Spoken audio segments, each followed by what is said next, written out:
Hi, welcome back to AP World History, Unit 1, Day 5. This is going to be Western Europe. Now, reminders, make sure you have your history notebook out and you are taking notes as you move through the video. And please make sure that you're completing the vocabulary for this video, which is going to be on the next slide and down in the description. So our key terms for today are going to be feudalism, Manorialism, Monasticism, Serfdom, Scholasticism, St. Thomas, the Holy Roman Empire, Investiture Controversy, Hanseatic League, the Urbanization, Three Estates, Guilds, Chivalry, Blessed Hidegard, and Mary Devotion. So our key concepts today are going to be religious change in Western Europe after 1200, political and economic changes in Western Europe after 1200, rise in regional states, the economic developments during this period, trade in Western Europe, social structure / the rise of guilds, and church and learning and popular religion. So, the big one we're going to talk about for Western Europe is the feudal system. Now, feudalism is a system of government controlled by lords and vassals. If you look on the right-hand side of the screen, you have your king or the lord. Then you're going to have like a vassal, which is going to be like a governor or a mayor of an area. And they're going to own what is known as a fief, which is a small section of a empire controlled by a lord.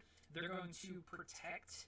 They're going to be protected by knights, and they're going to be served by serfs. Serfs are going to run the land, have the food, provide the services for the knights, vassals, and then eventually the king.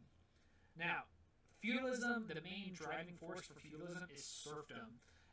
And the difference between a peasant and a serf is peasants were free, and they could and did own their own lands. Serfs were not free, but they could not own land. Serfs were tied to the land. Now, this also goes through with manners and manorialism, and this is going to be the principal form of agricultural organization. And manors were large estates owned by a lord or a vassal. And manors were largely self-sufficient communities. If you look at this picture right here, the manors were fortified castles or fortified positions on the top of a hill. And below them, that's where the serfs would work and provide for the manor. Look at this picture. We have serfs' houses, barns, pastures. There's always a workshop, a water mill for processing wheat and creating clothing. There's going to have several fields, and the surrounding area is extremely protectable due to the manor or castle being on the top of the hill. Now, also in Western Europe, we have what is known as the papacy or the pope. So whenever you hear the word pape or papal or papacy, that means the pope. So pope, right? This is going to be the rise of the church to the temporal power. And popes claimed the spiritual power were superior to the temporal, or what you are experiencing right now. Now, Italy lacked any great power. They were city-states that often argued. German emperors were at war with nobles, and the French kings were too weak. So the real source of governance was the Pope, and in Rome, and really even then, the Pope really controlled through bishops and archbishops that kind of owned land and became part of the feudal system anyway. Now, papal powers, papal pope, their powers were they could excommunicate you, which means they're going to block you on all social media, right? I mean, there's no social media right now, but an example of that would be they're going to block you on everything. You can't view anything, you can't be associated with anything, they're going to ban you from everything, right? They could create laws, right? And the way the church kind of gained wealth and power is they were free from taxes, people paid them through tithing, and they owned tons of land that people lived on, and they collected tithe from these people, and through them collecting tithe, the papacy and pope and the church became very wealthy. At the same time, the Pope is also going to launch a series of crusades against the Middle East and Muslims and heretic Christians and even some Italians and of course Byzantines. And during that time, they're going to gain great wealth and information domination from the Middle East and wealth from conquering Constantinople or sacking Constantinople and other kind of fruitful endeavors in the Crusades. They're also going to set up monasteries, which is going to be monasticism once again during this period. And the role of monasteries, as we discussed last video, they became a dominant feature in social and cultural life of Western Europe. Now, in the First or Second Crusade, the Western Roman Empire is going to rediscover Aristotle from when they sack Constantinople, or when they interact with Constantinople and they attack the Middle East. This leads to learning again, like questioning and understanding, and kind of questioning the natural order, and leads more to science again. This is going to lead to something known as Scholasticism, and the leader of Scholasticism, kind of the head gentleman of Scholasticism, is going to be St. Thomas Aquinas. And Scholasticism is a system of learning applied to Christianity. It is intellectual and rational. At the same time, it is based in religious teachings. Now, St. Thomas Aquinas, he's going to be a Dominican scholar from Italy. He's going to be a scholastic theologian. He's going to write the Summa Theologia. And he sought to harmonize Aristotelian learning with Christianity, and he's going to, and this is where Scholasticism really picks up, and this kind of leads to kind of the rebirth of Enlightenment thinking and kind of the introduction of more learning in Christianity. Now, the religion of the masses, popular religion of Christianity is going to use sacraments and devotions. People were very superstitious during this time. This leads to witch trials, and due to kind of syncretism with like German tribes and even some Russian and Frankish and Gothic tribes, this is going to lead to a mixture of Christianity and paganism. And due to this, people were kind of hesitant of outside information and new ideas. So people began to reform kind of the Christian and kind of ideas. This is going to lead to two popular denominations of the Dominican and Franciscans. And these are going to be organized movement of non-cloistered religions.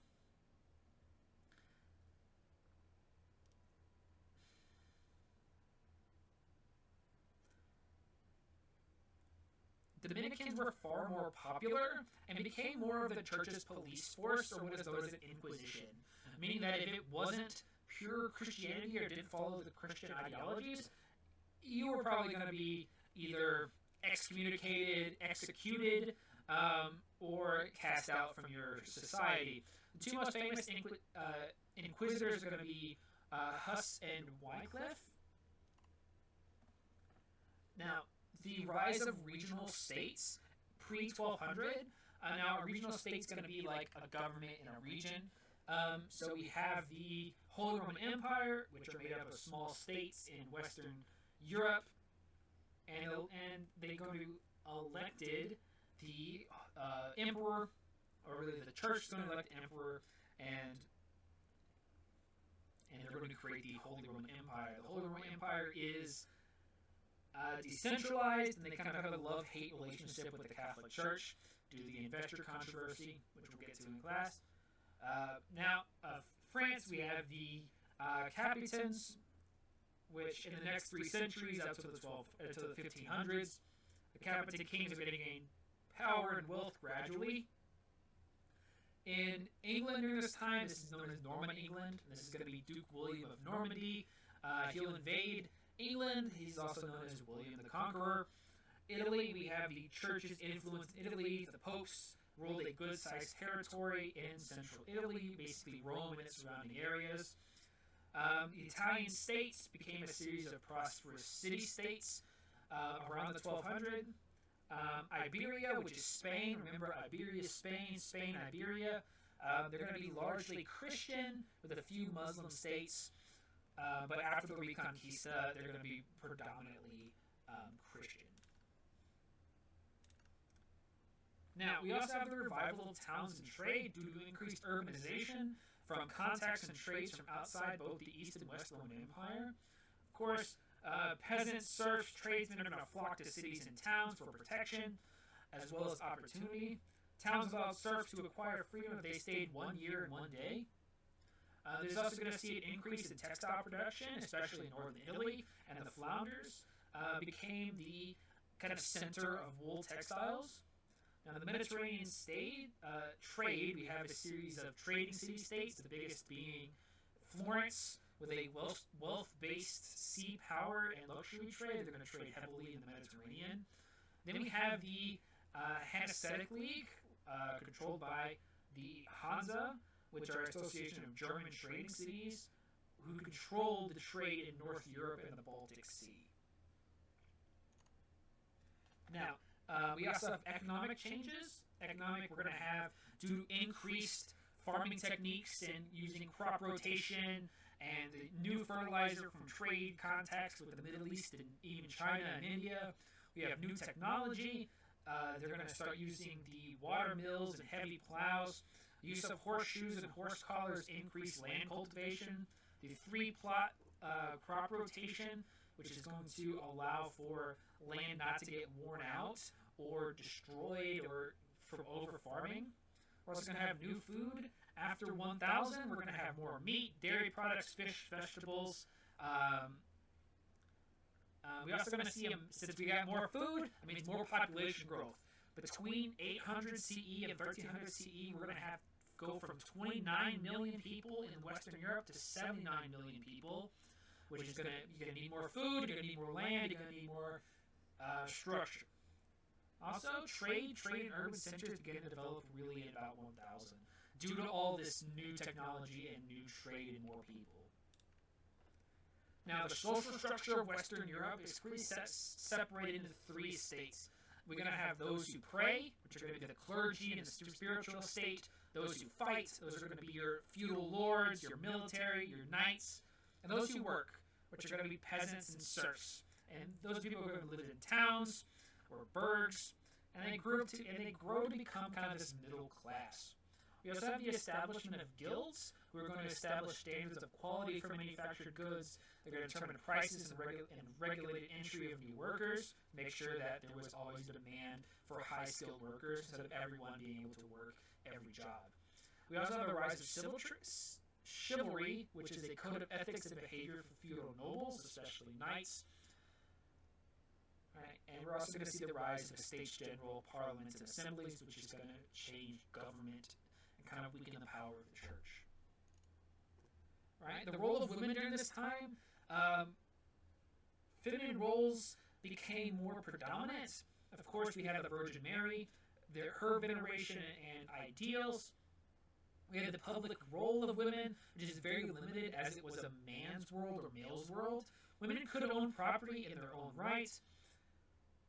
The private role of women, aristocratic women, were the womb to breed an heir. They had marriage politics taken very seriously. Poor women equally in a man's world, but women still had to work in the fields in order to support their family. Church women, predominantly nuns and sisters and madam superiors and mother superiors, became very influential. We also have 2 very famous women for this time. We have Eleanor, Countess Antequeen. She was a Duchess of Normandy, Queen of England. She supported the troubadours, promoted good manners, refinement, art, and romantic love. We have Blessed Hildegard of Bingen. She was a leading mystic, intellectual, and advisor to popes and bishops. That's what we're going to stop for today. Again, if you have any questions, please ask in class. Be sure that you follow the notes and you follow the vocabulary that was at the beginning and down in the description. Thank you guys, and I'll see you guys in class.